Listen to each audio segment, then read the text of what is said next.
जय हिंद और तुम मुझे खून दो मैं तुम्हें आजादी दूंगा कि जैसे नारों का उद्घोष करने वाले महान क्रांतिकारी, महान स्वतंत्रता सेनानी हमारे देश के नेताजी सुभाष चंद्र बोस जी के जन्मदिन के अवसर पर मैं उन्हें सत सत नमन करता हूं।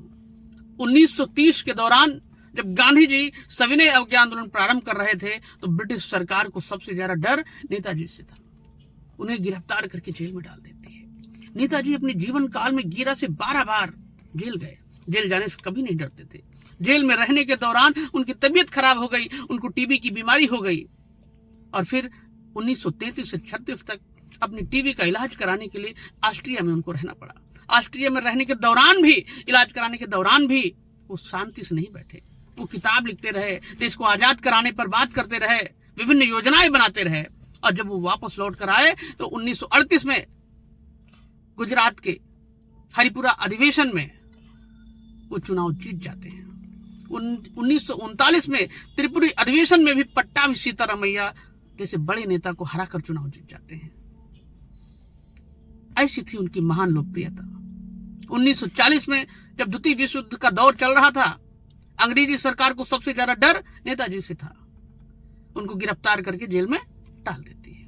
उनकी तबीयत बिगड़ने लगती है तो अंग्रेज सरकार को लगता है उनके जिंदा रहने की बजाय उनकी मृत्यु से सबसे ज्यादा नुकसान ब्रिटिश सरकार को होगा, इसलिए उनको घर की हिरासत में रख देती है।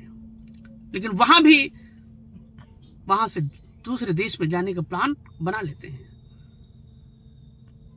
और अफगानिस्तान के रास्ते होते हुए जर्मनी पहुंच जाते हैं। जर्मनी से उनको आंशिक सहयोग मिलता है और जर्मनी में हिटलर उनको सहयोग करता है। एक सबमरीन के माध्यम से जापान भेजता है।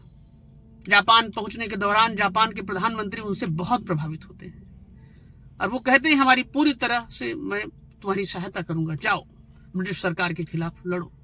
अपनी सेना देते हैं और वो सेना लेकर सुभाष चंद्र बोस जी सिंगापुर होते हुए म्यांमार के रास्ते से देश के पूर्वोत्तर भारत में प्रवेश करते हैं और सबसे पहले 14 अप्रैल 1944 को मणिपुर में तिरंगा का झंडा फहराते हैं।